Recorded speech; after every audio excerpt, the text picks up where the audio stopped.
Capítulo 22. A diferencia de la mayoría de los despliegues anteriores de la División I, la Operación Bildersturm fue casi completamente improvisada una vez que fue aprobada por el alto mando de Verdún. La información sobre el número y las capacidades de la posición fue incluso más escasa que durante la defensa de Keria, donde el general Rommel y el coronel Lergen contaban con los informes de exploración de sus magos aéreos y el testimonio de los dos agentes albinos para seguir adelante. Todo lo que se sabía era que había un gran número de Eikons presentes, junto con el ejército de Ildoan y la superarma responsable de crear un camino a través de los Alpes. La inteligencia imperial tenía información detallada sobre las capacidades del ejército de Ildoan, pero los soldados comunes no eran lo que amenazaba al imperio. Tras la derrota del ejército del sur, las tropas de Ildoan habían ocupado casi toda Bovaria. Cuando comenzó la operación, solo quedaban unos pocos focos de resistencia. La gran mayoría de los hombres de Ildoa estaban estacionados al norte de Bovariastadt, donde habían establecido posiciones defensivas. Colocar a las Wunderwaffen en posición también fue un desafío mayor que antes, ya que toda la región de Bovaria estaba ocupada por el ejército de Ildoan sumida en el caos. Sin embargo, con la ayuda del general Setour, el director pudo asegurar el paso a través de la red ferroviaria para las 9 instancias del Project H que se completaron a tiempo para la operación. Dado el tamaño de las UNEN, solo los ferrocarriles más pesados eran capaces de transportarlas, pero afortunadamente los esfuerzos imperiales para facilitar la logística dentro de la patria permitieron que el grupo de batalla llegara a distancia de ataque de Bovariastadt.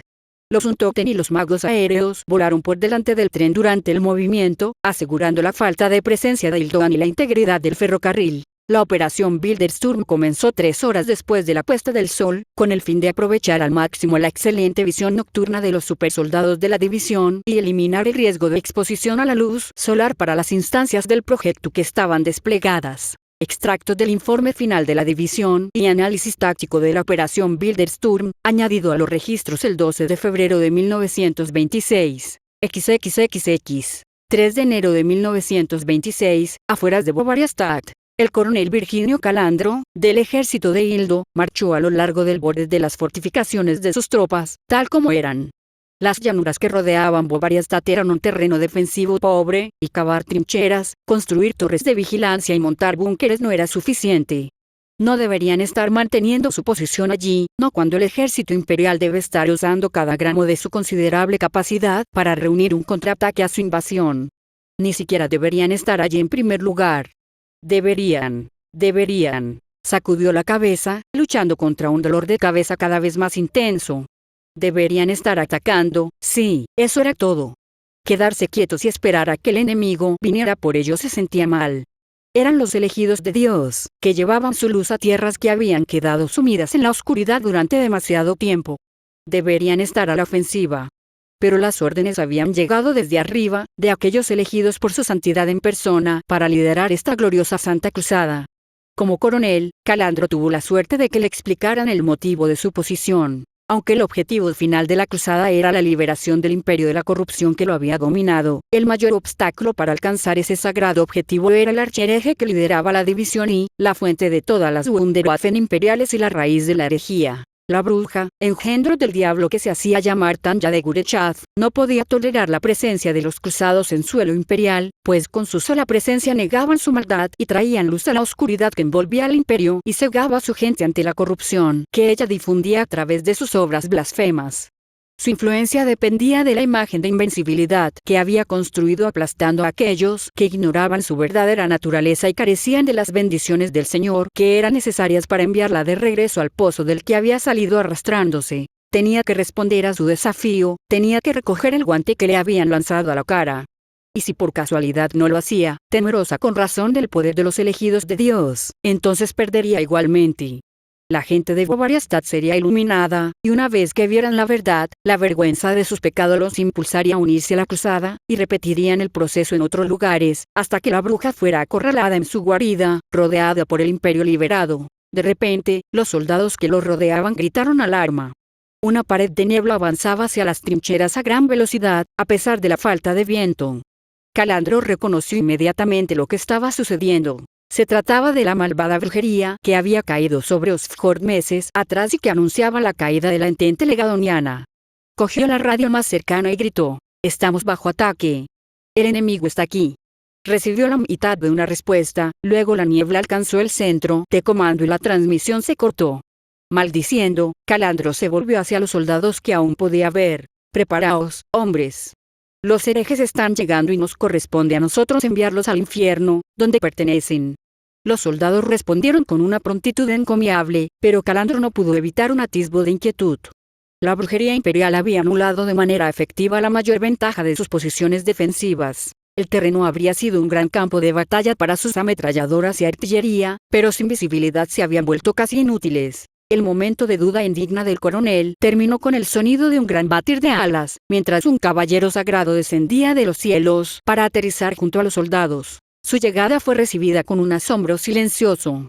El caballero sagrado levantó su lanza, resplandeciente con fuego divino, y la niebla malévola retrocedió, quemada por el resplandor sagrado.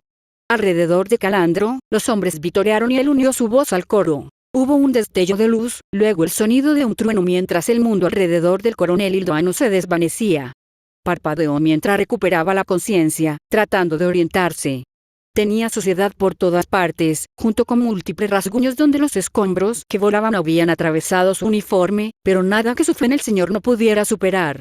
Tuvo más suerte que los otros soldados que habían estado con él en la trinchera. Ninguno de ellos parecía haber sobrevivido al ataque, fuera cual fuese. La niebla blasfema había regresado con fuerza, pero aún veía al caballero sagrado, o lo que quedaba de él. El corazón de Calandro se desplomó al ver los restos del guerrero sagrado, con su armadura derretida y su bendita carne esparcida por el barro. Un odio justo lo invadió al ver eso y sacó su pistola antes de volverse hacia el enemigo invisible, decidido a hacer que los herejes pagaran por sus pecados. Entonces, a través de la niebla, vio acercarse una figura alta y con cuernos. Apuntó a su cabeza, y entonces se hizo más grande. Y más grande.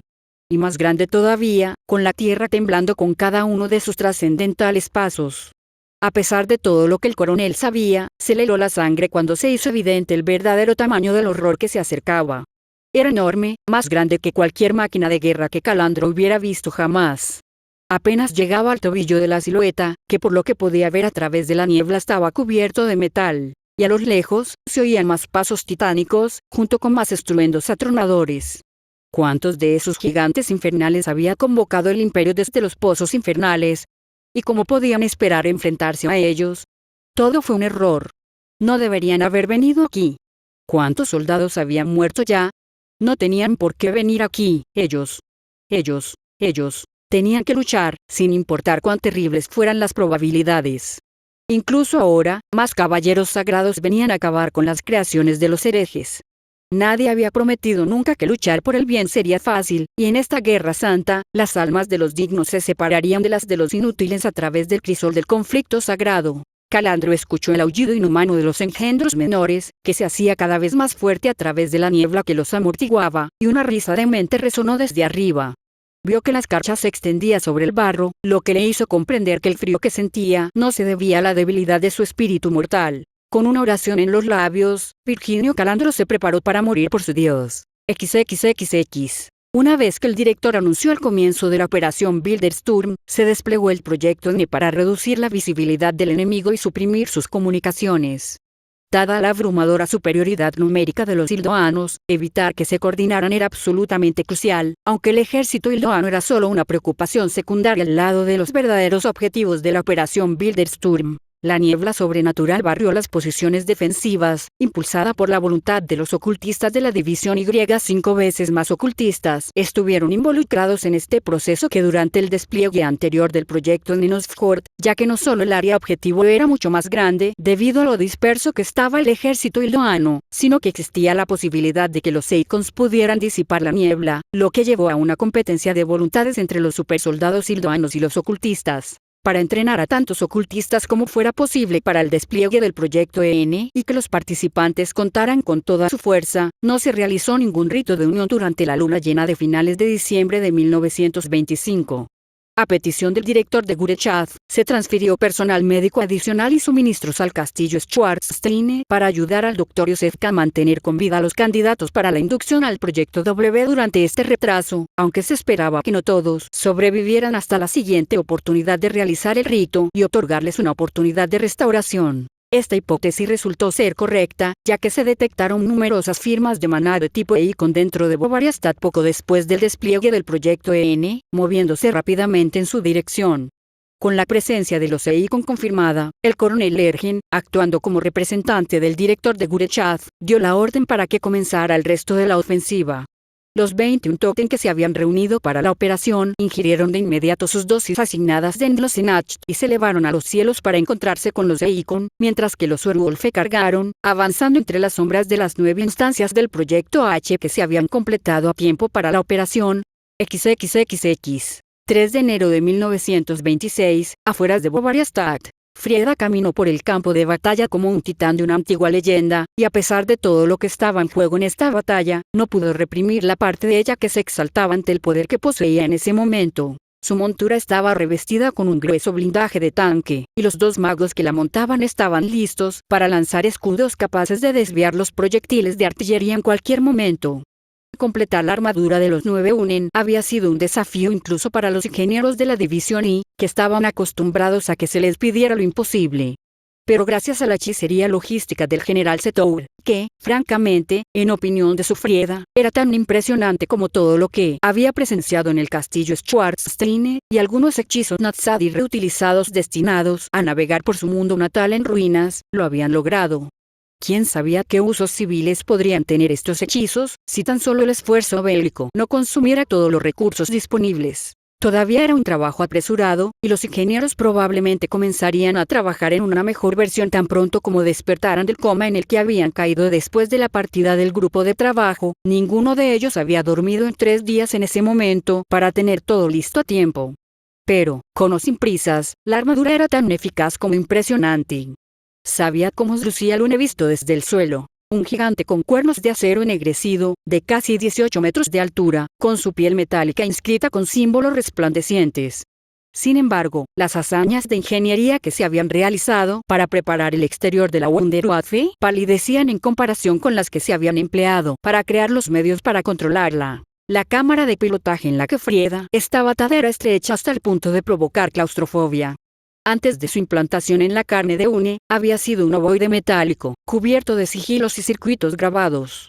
El asiento que estaba justo debajo de ella había sido sacado de la línea de montaje de un avión de combate, y cada una de sus manos descansaba sobre un orbe de computación de 24 con un conjunto personalizado de hechizos que le permitían pilotar la Wunderwaffe. La interfaz de control fue el resultado de meses de trabajo de los investigadores que habían formado parte del proyecto H antes de que el director lo sellara, pero que habían seguido buscando formas de aprovechar los resultados de su trabajo anterior durante lo que se suponía que eran sus horas libres.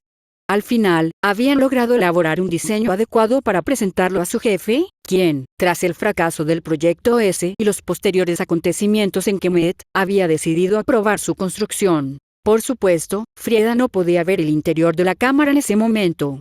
Su visión estaba dominada por los propios sentidos de la UNE, aunque llamar a lo que percibía visión era hacerle un grave flaco favor.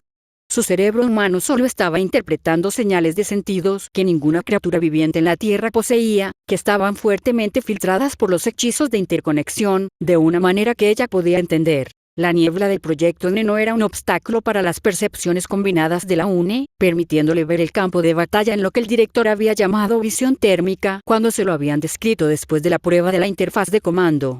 Concentrarse en un solo enemigo le trajo a la mente una oleada de detalles, como su género, edad general y estado de salud. Durante la prueba, habían descubierto accidentalmente que uno de los investigadores tenía una enfermedad latente que lo había llevado inmediatamente al Dr. Yosefka para su tratamiento. También podía escuchar señales de radio si se esforzaba por escuchar, aunque no ayudaba a romper el cifrado del ejército iloano. Su propia detección de maná se superponía sobre este extraño paisaje, mostrándole a los magos de la división y brillando intensamente y a los Untoken como sombras oscuras. Y junto con esas percepciones llegaron los propios pensamientos del Une, simples y bestiales, pero presentes de todos modos. Las criaturas que el proyecto había convocado a la existencia no se habían visto afectadas por su confinamiento, despertando de su letargo cuando se abrieron las pesadas puertas de su bóveda.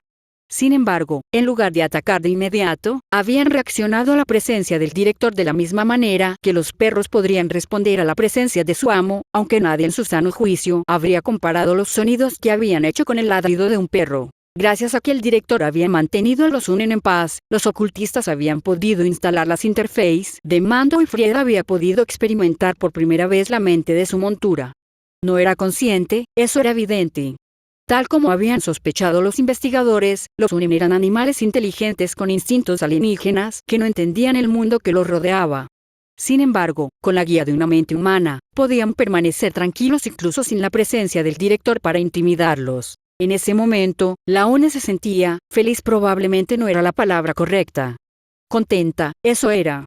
Estaba disfrutando de las gélidas temperaturas causadas por la presencia entrópica de varios Untoten que usaban el Glossenacht en los cielos. Los magos inmortales estaban lanzando hechizos entrópicos a través de las líneas de Ildoan, convirtiendo escuadrones enteros de soldados en polvo con cada disparo. Incluso con ellos a varios cientos de metros de altura, su presencia colectiva seguía haciendo que la temperatura en el frente cayera en picado, creando delgadas capas de hielo que se rompían con cada paso de su UNE. Frieda era muy consciente de cómo se veía todo esto. Figuras gigantes con cuernos emergiendo de una niebla que avanzaba contra el viento, mientras una colección de monstruos más pequeños corría por delante y no muertos bebedores de sangre se reían como locos mientras volaban en los cielos llenos de nubes y enviaban muerte armada a soldados desventurados. Incluso el mayor propagandista imperial habría tenido dificultades para hacerlos parecer los héroes de esta batalla, pero a ella le parecía bien. Había aprendido que la gloria de la guerra no era más que una ilusión meses atrás en el frente del Rin, viendo a sus compañeros cadetes masacrados como paja por la República. Ella y Warren eran los únicos supervivientes de toda su clase de graduación. El resto ni siquiera había quedado lo suficientemente intacto como para ser admitido en el proyecto. Warren había sobrevivido gracias a convertirse en un werewolf, mientras que ella había escapado de su infierno al ser transferida a la división y después de que el resto de su unidad hubiera muerto y algún burócrata en algún lugar hubiera decidido que sería más útil en el castillo Schwarzstein que en las trincheras. Ese traslado le había salvado la vida a Frieda, y ella se había entregado de lleno a sus nuevas funciones, decidida a demostrar que había sido la decisión correcta para el imperio, no solo para ella misma. Había pasado por el entrenamiento infernal del mayor de Gurechaz con tan pocas quejas como los otros magos mayores, y había aprendido a usar el D-24 lo suficiente como para hacer su parte en las operaciones de seguridad. Y cuando el director había reunido a los magos aéreos bajo su mando y le había contado sobre el proyecto H y lo que requería, se había ofrecido voluntaria, junto con todos y cada uno de sus colegas. La guerra era horrible, cruel, monstruosa y despiadada, de un modo que los horrores con los que se involucraba la división y nunca podrían alcanzar. La única razón para participar en ella era defenderse a uno mismo y, más importante aún, a los que uno amaba. Todo lo demás era vanagloria. Y entonces lo sintió, al borde de su percepción y acercándose rápidamente. Allí estaban. La razón por la que se había abierto el proyecto AH y la causa principal de los problemas actuales del imperio. Los Eikons. Su firma de maná era una pira furiosa en sus sentidos, ardiendo tan brillante, demasiado brillante. Era un fuego extraño, ajeno, que consumía todo lo que los Eikons habían sido antes de su transformación, usando la chispa de sus almas inmortales como leña para el fuego. Ella probó la bilis en su boca y sintió dolor en sus manos mientras agarraba a los D-24 con demasiada fuerza y su cuerpo se trabó en su lugar, una ira que no era del todo suya llenaba su mente. Necesitaba extinguir ese fuego, silenciar esa horrible canción. Wupgek, ¿estás bien? La voz del teniente Koenig, que le llegó a través del hechizo de comunicación, la devolvió repentinamente a sus sentidos. Sí, respondió ella. Solo que estoy sorprendida. A UNE no le gustan en absoluto los Eikon. HMM. Interesante. No creo que los werewolf hayan informado de algo así en el Rin. Ya te preocuparás por eso más tarde, interrumpió Neumann. Ya vienen. Tenía razón. Un trío de Eikons se lanzaba hacia ella, lanzando lanzas de relámpagos mágicos.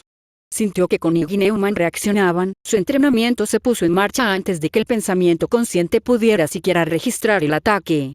Juntos, desplegaron un escudo justo a tiempo para interceptar el ataque. Incluso a través de los sentidos de UNE, Frieda podía decir que el escudo era muy diferente de lo que los magos aéreos siempre usaban en el campo de batalla.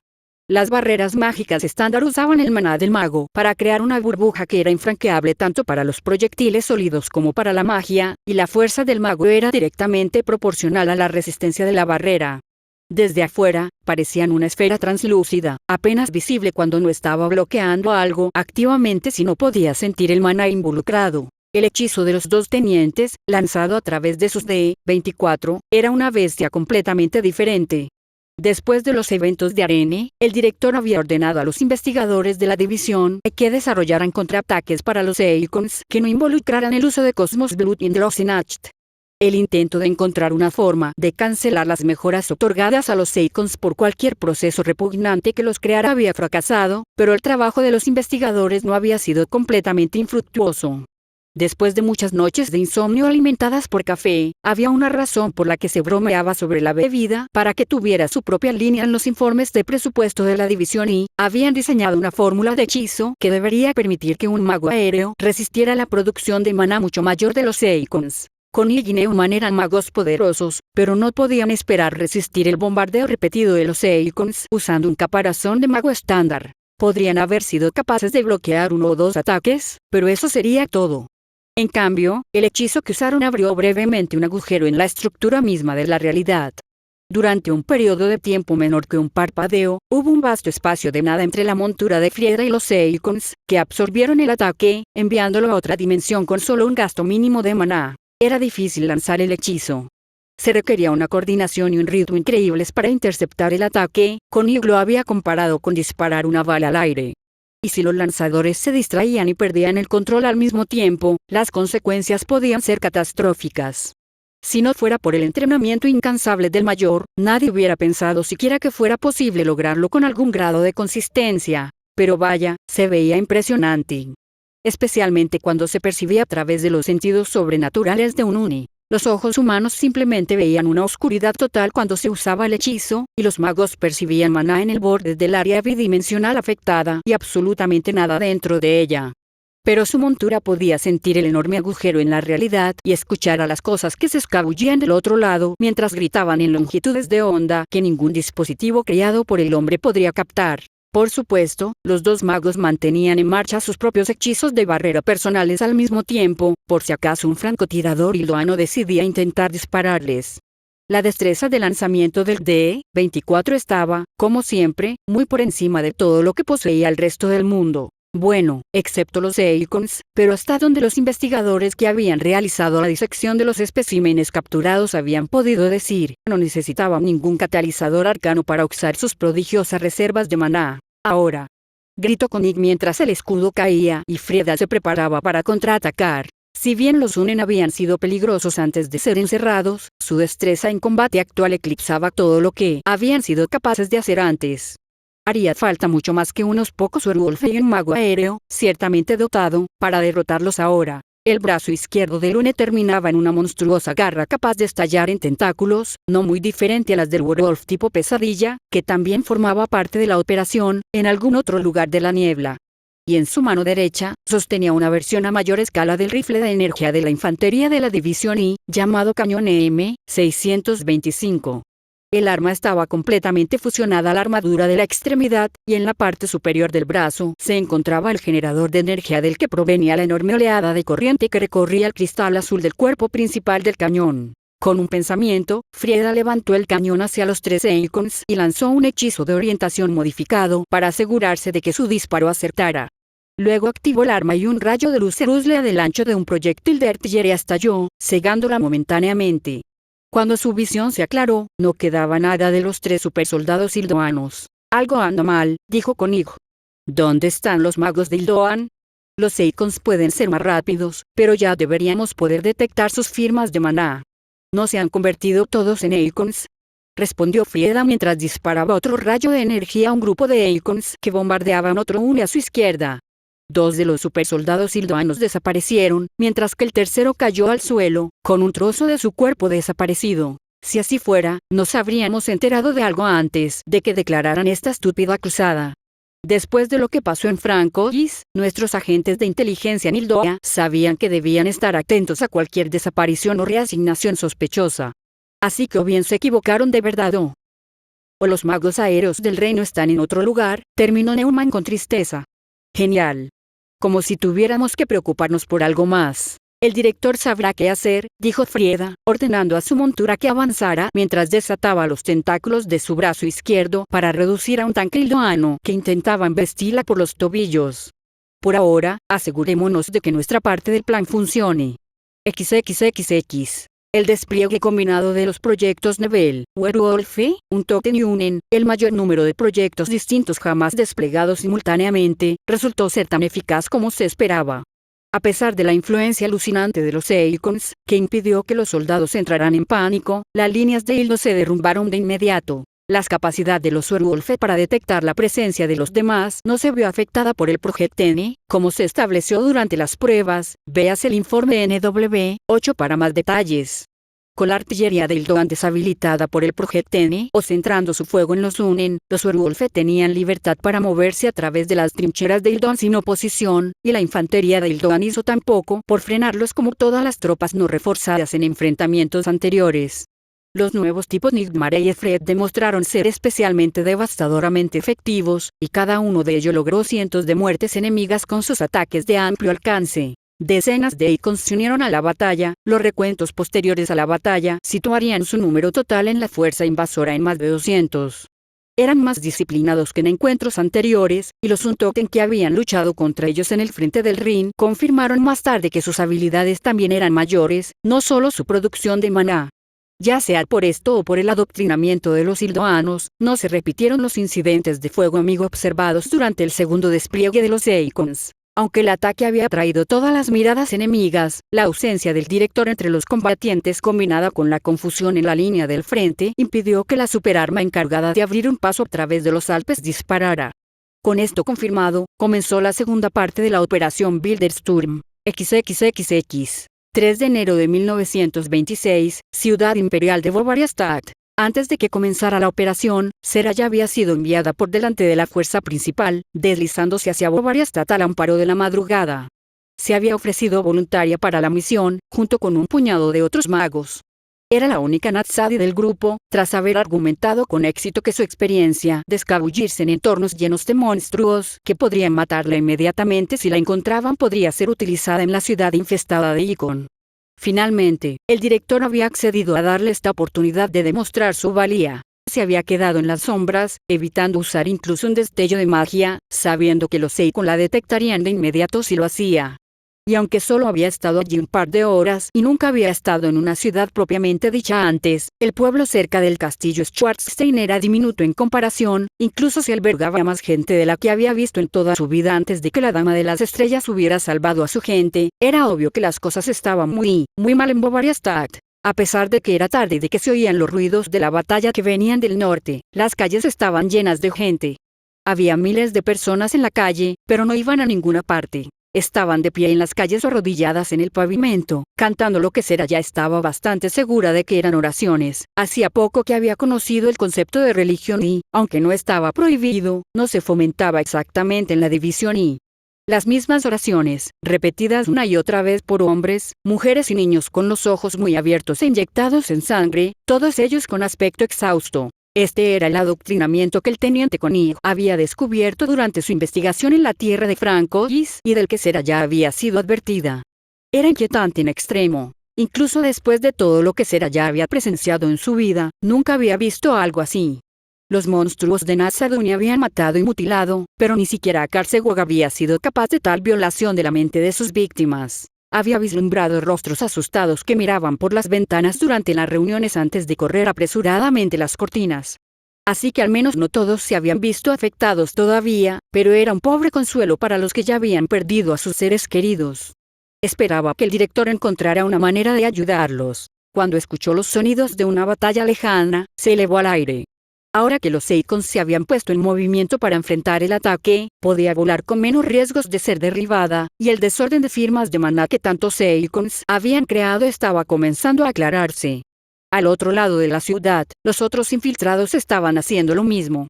Se habían dispersado para maximizar el área cubierta. Era imperativo para la operación que el objetivo fuera localizado lo más rápido posible. Mientras volaba, reprimió el asombro y la maravilla que sintió al ver tantos edificios en pie a su alrededor. Incluso ahora, después de meses, y le había llevado un tiempo acostumbrarse a medir el paso del tiempo, en este nuevo, extraño y hermoso mundo, todavía se sentía extraño no estar rodeado de ruinas, no despertarse preguntándose si este era el día en que fracasó y se hizo matar, o peor aún, a quienes dependían de ella para liderar. Sin embargo, no era momento de distraerse, porque si se equivocaba, la gente moriría. Mientras se movía, seguía enviando pulsos de escaneo, buscando, allí. El edificio donde había detectado la señal de maná anómala era más alto que los que lo rodeaban, y también mucho más antiguo. Era claramente un templo de algún tipo. Los Natsadi todavía no entendían bien el concepto de religión, y no había sido una prioridad enseñárselo. Dos torres se elevaban desde el cuerpo principal del edificio, y se había construido una plataforma de vigas de madera y metal entre ellas. Y en esa plataforma, rodeada por una esfera dorada de magia mucho más fuerte que cualquier cosa que Seraya fuera capaz de hacer, estaba el santo de la cruzada de Ildoan. Esta era el arma que había eliminado las montañas que bloqueaban el camino de los invasores. Seraya, que había visto montañas por primera vez cuando salió del castillo de Schwarzstein, no podía concebir nada tan poderoso, pero tampoco podía imaginar a alguien lo suficientemente poderoso como para derrotar a Karsegorg. Levantó el brazo derecho y vertió su energía en la pistola de bengalas que le habían dado. Cuando apretó el gatillo, el cielo sobre su posición quedó marcado con una estrella brillante, que indicaba la ubicación de la superarma Ildoana. Solo entonces, con su deber cumplido, se atrevió a volar más cerca, para ver si había algo que pudiera hacer para ayudar a desactivarla. No, no era eso, se dio cuenta con horror. Ella era una niña. Una niña, que parecía tener apenas la misma edad que el director. No, más joven. Vestía una túnica ornamentada y sostenía lo que parecía un orbe de computación en ambas manos. Y su rostro, incluso los niños adoctrinados que Seraya había visto entre la multitud que rezaba tenían más vida en sus rostros. No había nada allí. Nada en absoluto. Si la niña había detectado la llegada de Seraya, no dio absolutamente ninguna señal de ello. Detrás de la niña, vio a un hombre con una bata blanca de laboratorio que le recordó a los investigadores del castillo Schwarzstein. Sostenía en sus manos un bastón hecho con un mecanismo de relojería dorado y que zumbaba con energía mágica. Cumplía una función similar a la de su orbe, excepto que, por lo que Seraya podía percibir, el hombre que tenía delante no era ningún mago. En lugar de proporcionar maná al dispositivo él mismo, lo extraía de algún otro lugar, de otra cosa. Y la energía tenía la misma sensación que la del niño de ojos vacíos. En su vida, larga según los estándares de su pueblo, pero breve según los de su nueva patria adoptiva, Seraya había conocido la ira muchas veces. Nazaduni era un mundo que daba muchas razones para la furia. Nunca había sentido tanta rabia como en ese momento. ¿Cómo te atreves?, aulló. El anciano se dio la vuelta y echó a correr, huyendo por la torre más cercana. Seraya aterrizó en la plataforma y lo persiguió, pero a pesar de su edad, el hombre era rápido.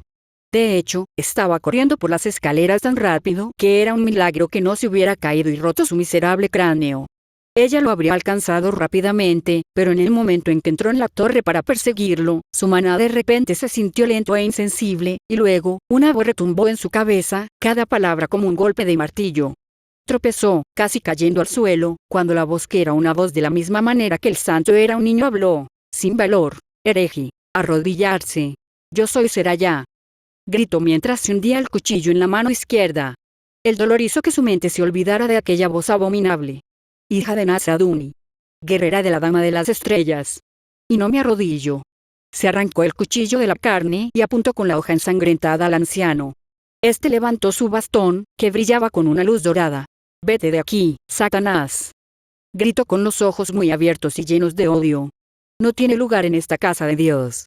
La joven mujer Natsadi gruñó sin palabras en respuesta y comenzó a acercarse, con determinación, haciendo retroceder la influencia alienígena que intentaba hacerla detenerse y caer de rodillas. Había pasado toda su vida huyendo de monstruos. Con magia o sin ella, herida o sin ella, con presión sobrenatural o sin ella, no huiría del que tenía delante. Ella iba a matarlo. XXXX. 3 de enero de 1926, Ciudad Imperial Bavariastadt, Frauenkirche. Al otro lado de Bavariastadt, desde donde las fuerzas combinadas de la división y atacaban al ejército de Ildoan, Tanya de Gurechaz vio la señal de Seraya y de inmediato se inyectó su tercera dosis de Cosmos Blood.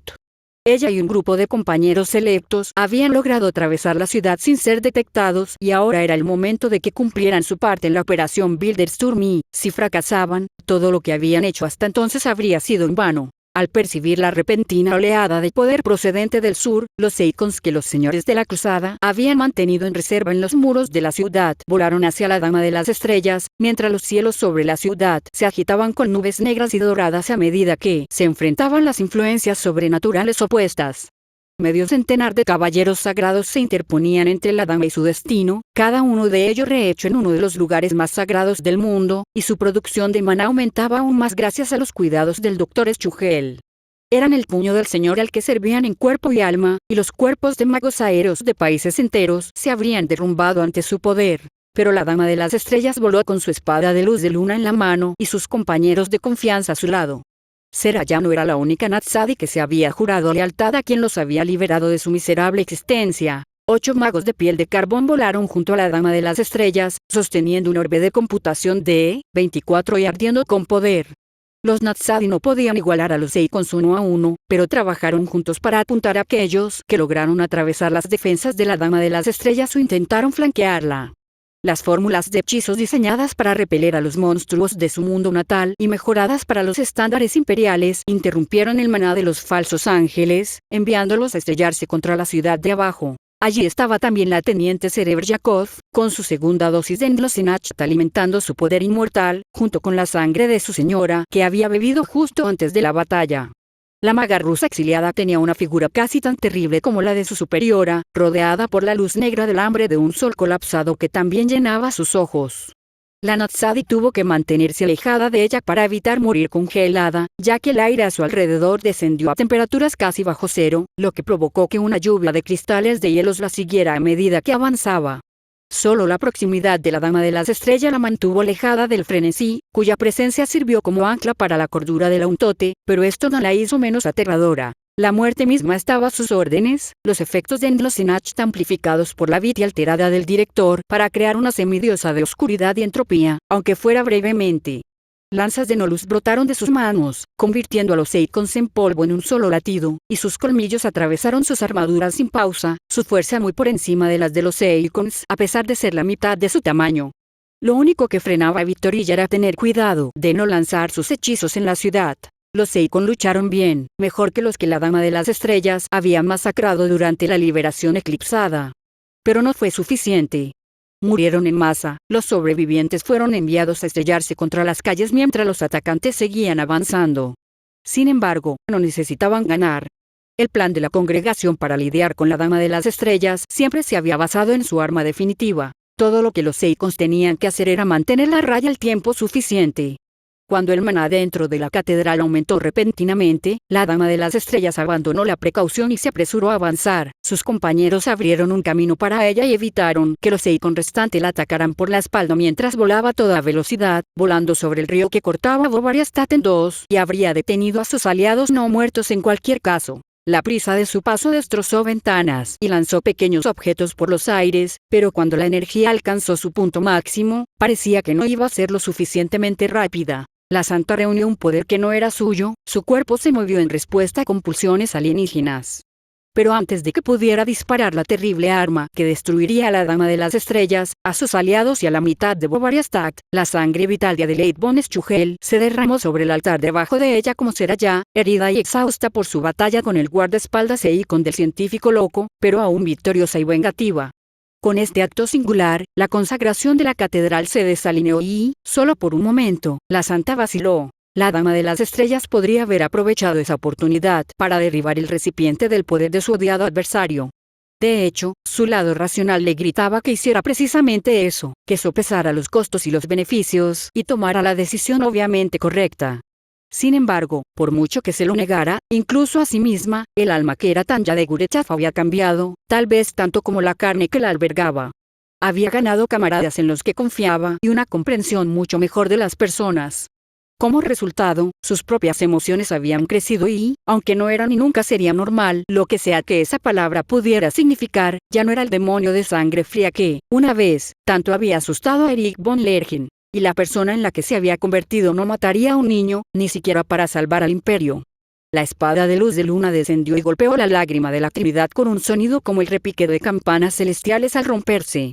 Mientras la energía mágica se arqueaba alrededor de los dos, derritiendo la antigua piedra de la iglesia y deformando la realidad hasta el punto de que, si alguien más hubiera estado cerca, los habrían destrozado, la Dama de las Estrellas fijó sus ojos llenos de estrellas en la mirada vacía de la santa y habló. ¿Quién eres? Y mientras pronunciaba esas palabras, manteniéndose firme en el centro de un vórtice de poder sobrenatural, la ciudad entera las escuchó. XXXX. ¿Quién eres? Él es Cabanner Lich, ciudadano del Imperio. Es el esposo de una mujer maravillosa y padre de 2 hermosas hijas, y ahora se da cuenta de que no ha pensado en ellas durante demasiado tiempo. Está arrodillado en la calle, con la ropa que ha estado usando durante los últimos 2 días, desde que salió de su casa para unirse a la multitud que se agolpó en las calles. Le duele la garganta por todos los cánticos y oraciones que ha estado haciendo sin pausa durante el último día. Recuerda haber rezado, cantando alabanzas a Dios. Recuerda haber jurado unirse a la cruzada para expulsar toda herejía del imperio. Recuerda los pensamientos que pasaron por su mente en ese momento, mientras escuchaba la canción interminable de los caballeros sagrados. Gritaría si no le dolieran tantos las cuerdas vocales. ¿Quién eres? Él es Domenico Rixi, soldado del ejército de Ildoan. Como la mayoría de sus compañeros de armas, fue reclutado cuando comenzó la Gran Guerra y el reino comenzó a prepararse para lo peor. Antes de que se declarara la Santa Cruzada, no creía que fuera a haber acción, y eso le parecía perfectamente bien.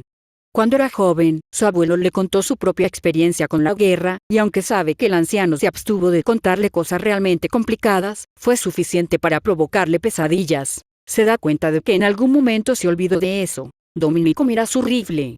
Recuerda los largos días que pasó entrenando en el campo de tiro con él, mejorando su precisión hasta convertirse en el mejor tirador de su escuadrón.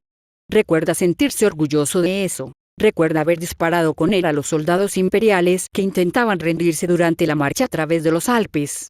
Recuerda la sensación de absoluta rectitud que sintió cuando apretó el gatillo, la absoluta certeza de que estaba haciendo la obra de Dios. Domenico grita mientras arroja su rifle como si se hubiera convertido en una serpiente. Luego se desploma en la calle, llorando y vomitando, avergonzado y horrorizado. ¿Quién eres? Ella es Nala, hija de Onika. Se encuentra en la calle, rodeada de piedras rotas, con su armadura dorada abollada y su sangre cargada de magia, brotando de una docena de heridas diferentes. Cuando dio positivo en la prueba de potencial mágico, los hombres de la iglesia le prometieron una vida mejor, así como comida y medicinas para su pueblo.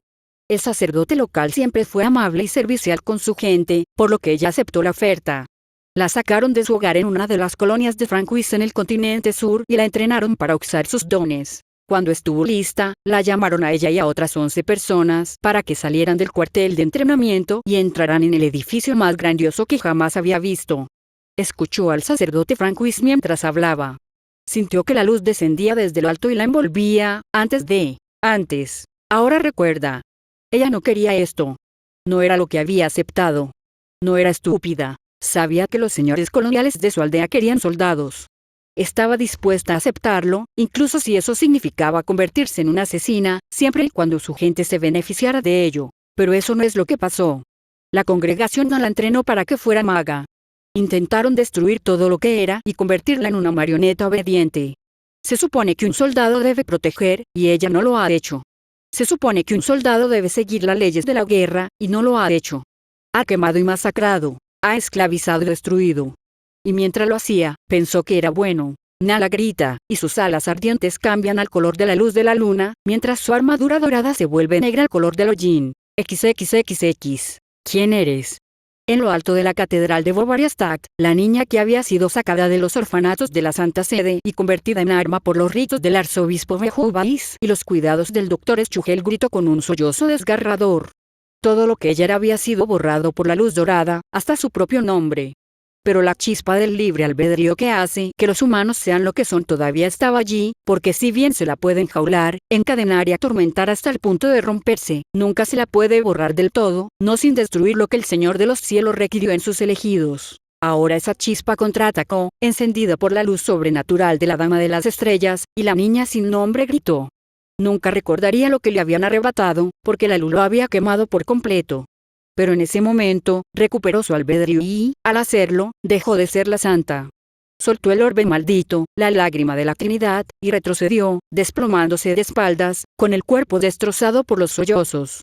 La lágrima de la Trinidad agrietada seguía suspendida en el aire, pulsando con poder divino, una puerta al reino de los cielos, que brillaba a través del cielo sobrenatural como un sol falso. La Dama de las Estrellas aulló desafiante ante el rostro de aquel que observa y empujó su espada de lunar hacia abajo, cortando la reliquia sagrada. Las energías antitéticas se encontraron. La conexión se cortó y la luz radiante y flageladora se desvaneció como si se hubiera accionado un interruptor cósmico. La chica, que había quedado sin nombre, se estremeció de alivio cuando la presencia de su torturador fue desterrada, mientras que en toda la ciudad, los ciudadanos que habían sido más afectados por la presencia de los Icons cayeron felizmente inconscientes. Pero el poder no se puede deshacer tan fácilmente. La realidad se dobló y luego comenzó a resquebrajarse. Con un esfuerzo titánico de voluntad, la Dama de las Estrellas redirigió la perturbación hacia arriba antes de que pudiera tragarse la ciudad y arrastrarla a un abismo de otra dimensión. Los cielos mismos se desgarraron, una cicatriz sobre la creación que perduraría como el recuerdo de una puñalada. XXXX. La destrucción del orbe de computación basado en los mitos de Ildoan desactivó de manera efectiva a los Eikon restantes, así como a sectores enteros del ejército de Ildoan. Compañías enteras se rindieron o ya no estaban en condiciones de seguir luchando, lo que llevó a la finalización de la operación Bildersturm. Las fuerzas de la división avanzaron para completar la liberación de Bovariastat, pero eran demasiado pocas en número para evitar que los ildoanos que aún estaban en posesión de su ingenio huyeran. Por supuesto, esto ya se había previsto. La idea de que decenas de miles de soldados extranjeros estuvieran sueltos en Bovaria no era algo que agradara al alto mando, pero era en gran medida el menor de dos males.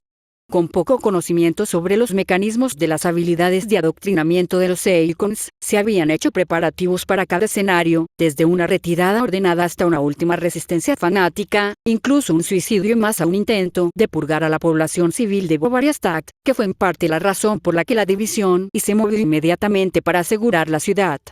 Elementos de los ejércitos del norte y del oeste estaban en movimiento, esperando noticias del éxito de la operación Bildersturm antes de proceder a recuperar la región. El levantamiento del adoctrinamiento que se produjo tras el enfrentamiento del director con el Santo estuvo más cerca del mejor escenario posible de lo que nadie hubiera pensado, aunque esto no vino sin sus propios problemas.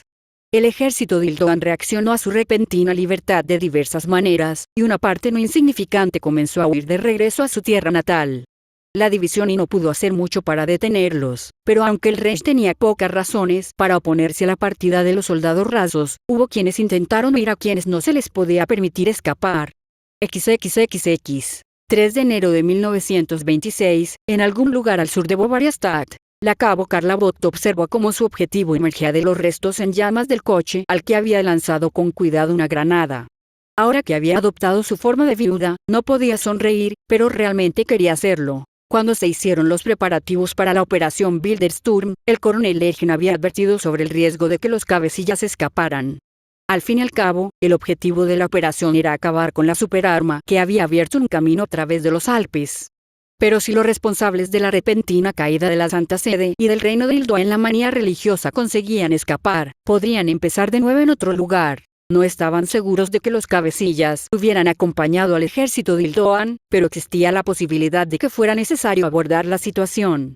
Por eso Carla no estaba con los otros Werwolfe, abriéndose paso entre los soldados de Ildoan, sino que estaba allí. Y esa precaución había dado sus frutos, porque había reconocido a uno de sus objetivos principales entre el puñado de oficiales de alto rango de Ildo que huían hacia el sur a bordo de ese coche. Pierre Michel de Lugo, el hombre ampliamente criticado por su propio país de origen como responsable del completo desastre que había sido la actuación del ejército franquista en las últimas etapas de la participación de la República en la Gran Guerra.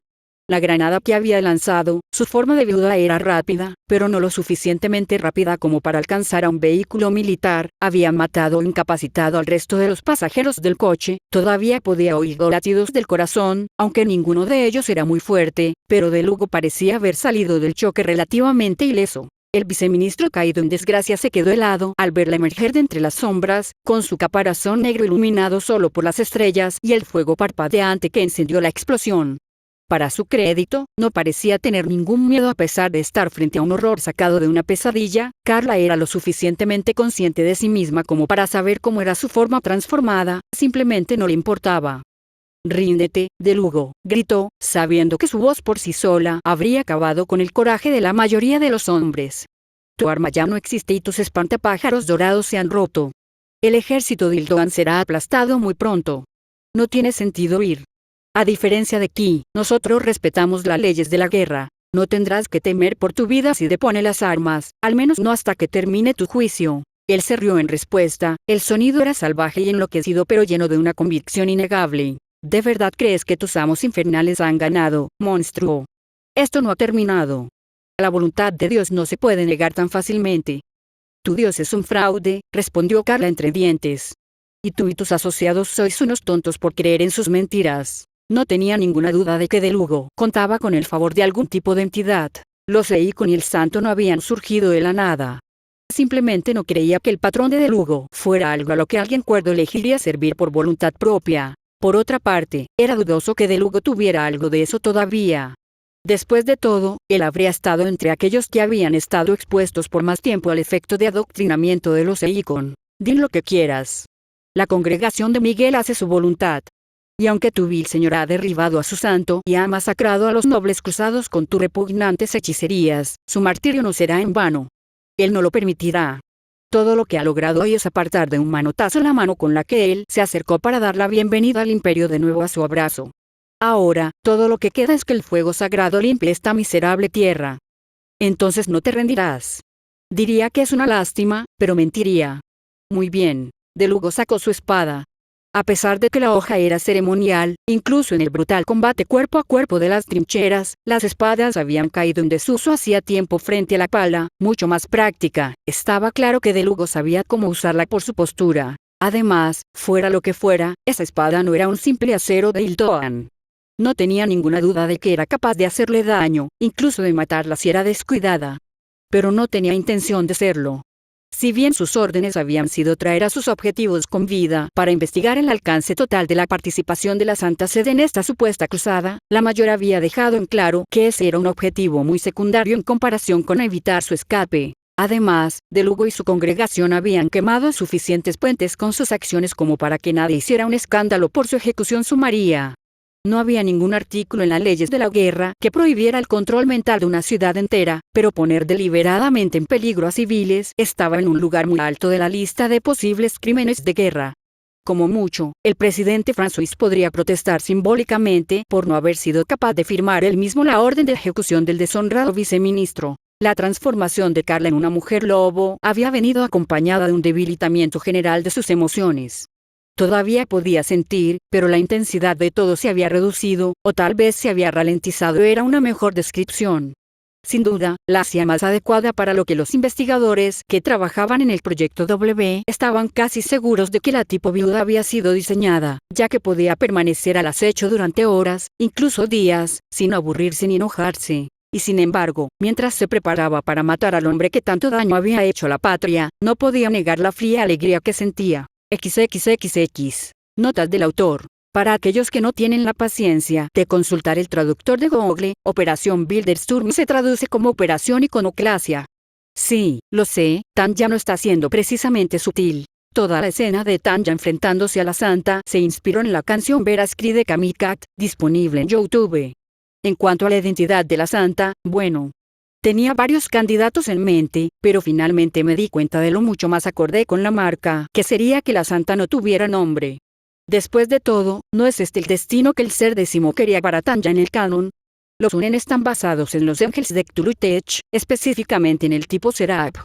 Probablemente sea obvio, pero solo para estar seguros. Los Unen no son tan poderosos como los ángeles de tipo Seraph de Cthulhu-Tech.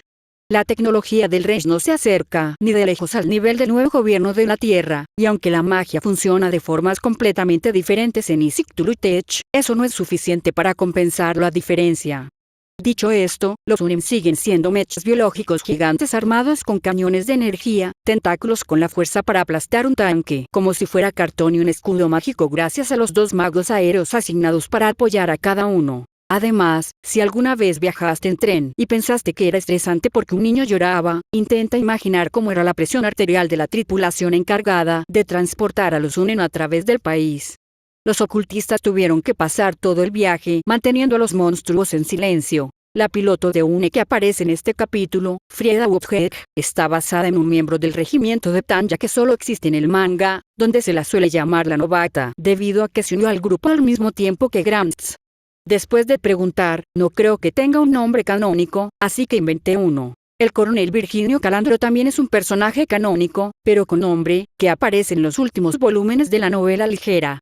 No fue parte del grupo inicial de oficiales que fueron llamados a la Santa Sede, de ahí que tenga breves momentos de lucidez en su punto de vista antes de que el adoctrinamiento se reafirme. Y sí, elegí adoctrinamiento como término para el control mental de los Eikons, que es una referencia a los segadores de Mass Effect. El templado de los Primals de Xif también habría funcionado, pero la palabra no sonaba como algo que usaría el Imperio racional. Historia divertida. Recordé que el cuerpo de magos de Ildoan existía y no había tenido tiempo de convertirse en Eikons cuando este capítulo estaba casi terminado, lo que hará que el próximo capítulo de esta historia sea un poco más interesante. Y con eso quiero decir que lo que inicialmente se planeó que fuera solo un capítulo para cerrar las cosas antes de pasar al siguiente arco probablemente terminará siendo más largo. Ya he decidido cuál será el precio de que Tanya vuelva a utilizar Cosmos Blood, pero si tienes sugerencias sobre los efectos secundarios de una segunda dosis de Endlosinach para Visa y los otros Untoken que sobrevivieron a la batalla del Rin, no dudes en compartirlas. Además, acabo de darme cuenta de que Cosmos Blood, KB, Cabrot. En verdad, algunas cosas son constantes multiversales. Debido al lanzamiento del nuevo capítulo de Fate Grand Order y a que he hecho tratos poco meditados con los dioses Gacha, santificado sea su nombre, me voy a centrar en hablar de Recast en el futuro previsible, ya sea hasta que termine el arco actual, que debería ser de 4 capítulos si las cosas van según lo planeado, o hasta finales de agosto, lo que ocurra primero. Esto implicará superar a la fuerza el bloqueo de escritor que he tenido en ese fic desde enero, así que, deseenme suerte. Independientemente de cómo resulte, sigo teniendo como objetivo terminar esta historia antes de fin de año. Esto la convertiría en la poseedora del récord de historia completada más rápidamente que he escrito jamás. Eso es todo por ahora. Y podréis esperar otra actualización de Siapas Cain, Warmaster of Chaos muy pronto. Quiero terminar el capítulo actual antes de centrarme en hablar de Recast. Como siempre, espero sus opiniones y comentarios sobre este capítulo. Sariel fuera. Fin del capítulo 22.